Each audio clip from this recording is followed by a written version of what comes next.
Hello friend, कैसे हैं आप सब। आफ्टर लॉन्ग टाइम मैं आपके लिए वीडियो लेके आई हूँ।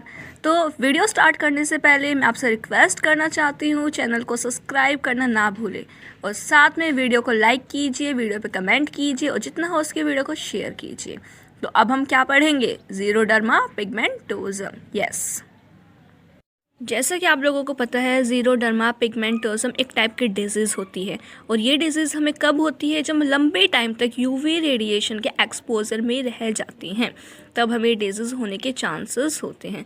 या फिर हमारी बॉडी किससे हमारी बॉडी का जो छोटी से छोटी यूनिट होती है, क्या होती है? सेल।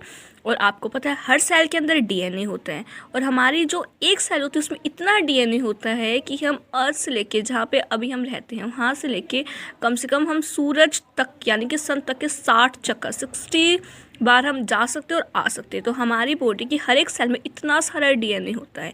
और वो डीएनए कैसे अरेंज होता है आप सोच सकते हो, क्रोमोसोम्स की फॉर्म में अरेंज होता है।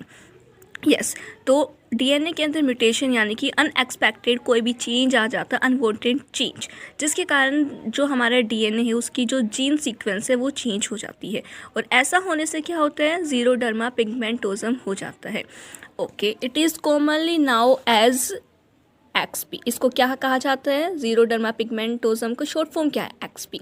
It is an inherited condition. ये क्या होता है? इनहेरिटेड, डायरेक्ट पेरेंट से डायरेक्ट उनके बेबी के अंदर ट्रांसफ़र होना।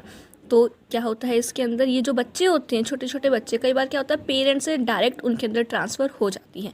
ये एक इनहेरिटेड कंडीशन है। It is characterized by an extreme sensitivity to ultraviolet radiation या फिर यूवी रेज फ्रॉम सनलाइट। आप लोगों ने सुना होगा कि हमारे इंडिया में हमारा जो अर्थ है, हमारी अर्थ पे एक ऐसा प्लेस है जहाँ पे जो ओजोन लेयर उसके अंदर होल हो गया। अब होल होने से क्या होता है? जो सन की यूवी रेज डायरेक्ट अर्थ के सरफेस पे गिरती है। अब जो लोग उस एरिया में रहते हैं उनको स्किन कैंसर या फिर स्किन एलर्जी वगैरह होने के चांसेस ज़्यादा होते हैं। तो ये जो ज़ीरोडर्मा पिगमेंटोसम है, ज़्यादा टाइम तक अगर लोग अल्ट्रावोलेट रेडिएशन के कॉन्टैक्ट में एक्सपोजर में रह जाते हैं तो उनको ये डिजीज़ होने के चांसेस बढ़ जाते हैं। This condition mostly affect the eyes and area of skin exposed to sun. यानी कि जो हमारी बॉडी का जो पोर्शन सन के एक्सपोजर में आया था वो क्या होता है? इससे अफेक्टेड हो जाता है, वहाँ पे एलर्जी वगैरह होना शुरू हो जाता है। या फिर ये जो डिजीज़ होती है उसमें हमारी जो आइज़ हैं वो भी अफेक्टेड होती हैं। Affected individual also have problems related to the nervous system। अब जिस पर्सन के डिजीज़ हुई है उसकी जो नर्वस सिस्टम है उसके ऊपर भी इसका क्या होगा? अफेक्ट पड़ेगा। उसका नर्वस सिस्टम अच्छे से वर्क नहीं करेगा प्रॉपरली। उसके बाद xeroderma pigmentosum is caused by mutations in genes. जैसा कि मैंने आपको बताया था, ज़ीरोडर्मा पिगमेंटोसम क्यों होती है?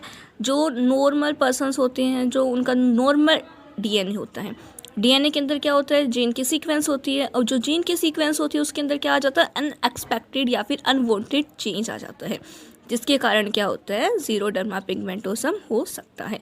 या फिर यूवी रेडिएशन के कॉन्टैक्ट में ज़्यादा टाइम तक रहने की वजह से भी ये हो सकता है।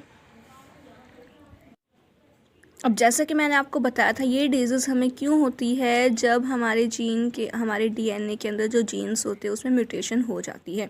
और जीन के अंदर ये जो चेंज है, म्यूटेशन, ये कैसे होता है?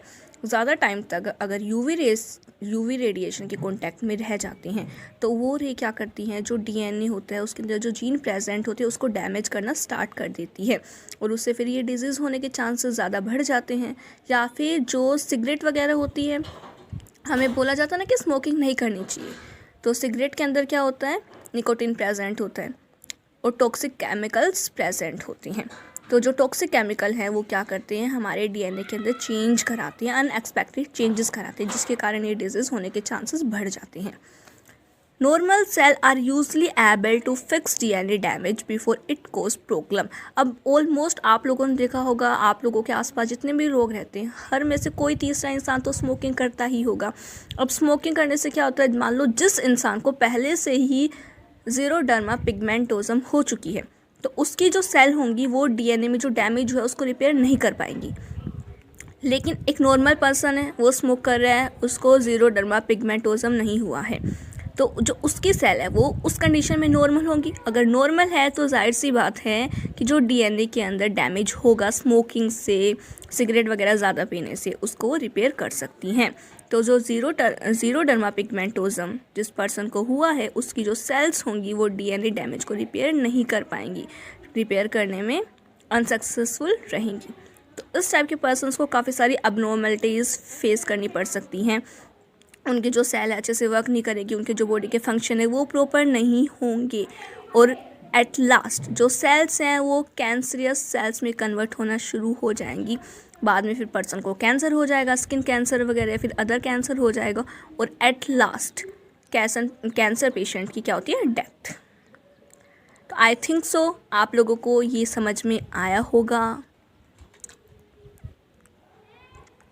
तो मेनली अगर हमें ज़ीरोडर्मा पिगमेंटोजम से बचना है तो हमें यूवी रेडिएशन के कांटेक्ट में नहीं आना चाहिए और लोगों को स्मोकिंग नहीं करनी चाहिए। सो आप लोगों को वीडियो पसंद आई तो चैनल को लाइक कीजिए, सब्सक्राइब कीजिए, शेयर कीजिए।